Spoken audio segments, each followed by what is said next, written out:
Ladies and gentlemen, in today's video we have a wide range of topics to get into. We have some 3DS news, some PS5 Pro news, even some news to do with a major Switch 2 game. So why don't we just go and get right into this video. In my opinion, gaming is in a very strange place right now, because it feels like the end of an era for some stuff, and the beginning of an era for a bunch of other stuff. So I feel like we're right in that middle area, and some interesting stuff seems to be coming up soon. So before we get started, if you could hit a like and subscribe, it would truly mean the world to me. Let's go and get right into this video. I just got my first 3DS, either this year or the end of last year. I never had one, and I always wanted one, but for the Wii U and 3DS era of gaming, I just really wasn't gaming that much. I couldn't afford it. I was going through a bunch of difficult stuff in life. So I pretty much missed that entire generation of gaming. Like, I was gaming during that generation, but I was playing my Wii and an Xbox 360. So I finally got a 3DS pretty recently, but once I finally got a 3DS, I really jumped into it. And it really is a super fun console. I just had the regular 3DS, so there were some things that I had problems with, but I feel like if I had a 3DS XL, I would have enjoyed it more. But I bought a modded 3DS to where you could just download any game you wanted from the eShop, and the library was pretty awesome. Even though we're at the tail end of the Nintendo Switch's life, in all reality, the 3DS is actually just ending. Nintendo Japan announced that they've run out of parts for the new Nintendo 3DS, and they will no longer be accepting repairs. The 3DS carried Nintendo for a lot of years before the Switch came along. And at first, I didn't even know the difference between a 3DS and a new 3DS.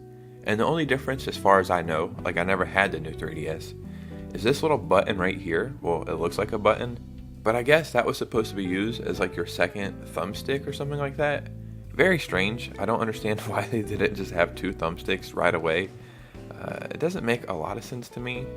And that was like the main issue I guess I had playing 3DS games, is the lack of that second stick. But I guess if you're gonna get a 3DS, it's probably smarter to get this one. But regardless, it's the end of an era. We just seen that the Wii U finally ran out of repair parts, and now the 3DS is finally running out of repair parts. And yeah, it's like putting a bow on that whole generation of gaming. If you ever had a 3DS or you played that entire generation, let me know your thoughts and opinions about this, because I know a lot of people look back fondly on the 3DS. So currently on my Nintendo Switch, I'm just playing a lot of older stuff that I missed. In the future, there's not too much that's really exciting me. I'm sure there's a couple games I'm going to play, but I'm really just buying a bunch of old stuff that I missed and playing through that. Right now I'm playing Final Fantasy VI Remake, and I just bought Final Fantasy X and X-2 for my Switch, so I guess I'm just playing a lot of Final Fantasy. But I've really been playing my PS5 a lot. I love the console. It's a very exciting console to me. I got mine for Christmas last year, so it still feels very, very new to me. But another PS5 is coming out very, very soon. And the rumor is it's getting shown off in September. And I'm talking about the PS5 Pro. And we actually have some details about the prices today, which I'm taking those with a grain of salt. But we also have a look at this console. And this is coming from a lot of reliable sources and people who have actually seen it. So let's actually take a look at the console. So I've pulled up a regular picture of a PS5 so we can compare it to this. But allegedly, this is what the PS5 Pro looks like. And the first thing that I'm noticing, which I mean it's very hard to tell just from this picture, but it seems like there's no disk drive. And from a business perspective, it's actually kind of smart. Like, you can buy a digital console, but if you want the disk drive, you can buy that separately. Just from glancing at this pretty quickly, the only difference, I guess, is these ridges right here. So I've seen somebody say that it is ribbed for your pleasure. I really wish we would have got a different shape. I don't know why I was expecting something a lot different. It's my least favorite looking PlayStation console, probably of all time. I'm sure they have to make it big because there's so much that goes into it. The controller, in my opinion, is absolutely perfect. I love the PS5 controller. I actually ordered the special edition Astrobot controller. It's my first time ever buying something like that, so I'm pretty sure I have all my information in, but that should be coming very soon. And we'll probably actually do an unboxing of that because I'm very excited about that. So the details that I've seen that leaked off 4chan, which I'm going to take with a grain of salt because it doesn't really make sense, is the digital version is $500 and the disc drive is $600. But the reason why that doesn't make sense is you can buy the disc drive separately for like $80, I think. So it wouldn't make sense to sell the disc version for $600 when you could buy the console and the disc drive for $580. I mean, weirder things have happened in gaming, so maybe that's happening, but I'm not really sure. But the whole world of gaming is so strange right now. A 4-year-old console just got a price increase. I mean, Sony did just lose $200 million to Concord, so maybe that's the reason why. But yeah, supposedly this is a PS5 Pro. In the comments below, let me know how you like this thing.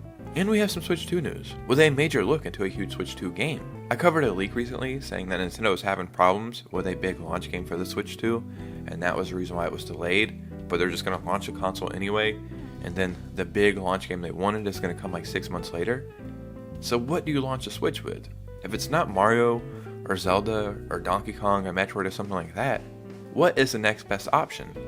Well, to be honest, it's Pokemon. And we know Pokemon ZA is coming next year, and Pokemon sells incredibly well. So if they launched the Switch 2 with a Pokemon game, it would probably be a major launch for Nintendo. So here's a patent from Nintendo and Pokemon, and this was published August 29th, which is the day I'm recording this video. Quickly, here's the background and summary. There is a game where a player character can be caused to board an object and moved in a virtual space. In the game above, there is room for improvement in switching objects to board. So very simple, you can board an object, which you're talking about Pokemon here. So that's like when you sail and fly and even ride your Pokemon on land. They're just saying they can improve that whole feature. And here's a look at some of the actual images. You can see you're right here on land, then you're riding a Pokemon. You're right here on land, and then you're gonna fly on your Pokemon. This is your normal state, and this is the state where the player character is a bird character. What if that was a new Pokemon's name? They just call it bird character? That would be pretty fire. Press A, then you ride your bird character. Very simple to see, right? Fish character, and then you're riding a fish. So right here's a cliff, and then you can climb with a Pokemon. And the reason why I think this is for Pokemon ZA is because these images, at least in my opinion, remind me of Pokemon Legends Arceus the most. Like, I played Scarlet and Violet, beat it. It wasn't that memorable of an experience to me, and I beat the entire game in like a week. Legends Arceus is still stuck with me this many years later, so I think this is for that, and that makes me very happy if they're working on even minor and minute features like this, because that's the main criticism of Pokemon, right? It's like, you guys throw these games out quickly. They're all buggy, they're a mess, it doesn't really feel quality. I have a feeling Pokemon ZA is going to be the biggest and best Pokemon game in a very long time, and I'm talking about from the quality, the graphics, the gameplay, obviously the hardware we're going to be playing on. I think we're finally going to get that feeling that Pokemon games used to give us when it felt like a lot of passion went into them. But ladies and gentlemen, what do you think about all this information? I would seriously love to hear your thoughts and opinions down below.